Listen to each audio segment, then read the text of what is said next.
วัสดีพ่อแม่พี่น้องทุกคนที่เบิ่งคลิปนี้เนาะน้องสิมาร้องเพลงให้ฟังเนาะและมอบเพลงนี้เป็นกำลังใจให้ทุกคนที่กำลังค้นหาน้อง13 คนเนาะที่ติดอยู่ในถ้ำหลวงเนาะฟังกันเด้อพี่ฝากประกันได้ก็ขอโทษขออภัยหลายเด้อหลายวันแล้วเนาะที่เฝ้าหน้าจอกับการค้นหา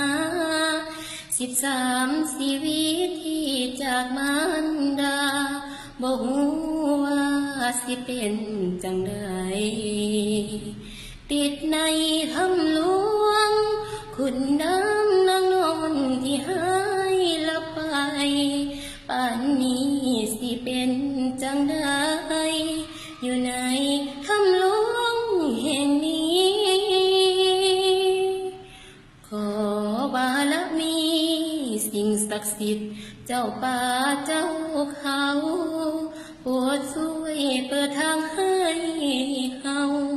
เข้าไปหาทางช่วยเหลือหลายล้านคนเฝ้ารอคอยข่าวหน้าจอทีวีทุ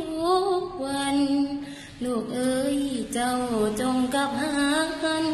คอยนานบ่เห็นเต่ามา13 ชีวิตที่ติดอยู่ในถ้ำหลวงพ่อแม่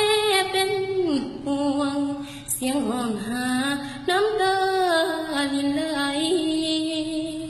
ว่าอยู่ใส่ลูกเอ้ยกลับมาให้แม่กอดไว้เจ้าแม่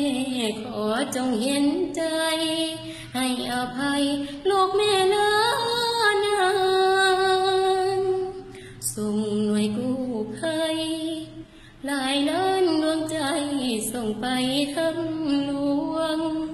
ให้หูทุกคนเป็นห่วงหาทางเพื่อการแก้ไขเจ้าแม่นั่งนอนขอวิงวอนโปรดช่วยเห็นใจให้13 ชีวิตปลอดภัยรอดออกมาได้สวมกอดแม่ขอขอบใจ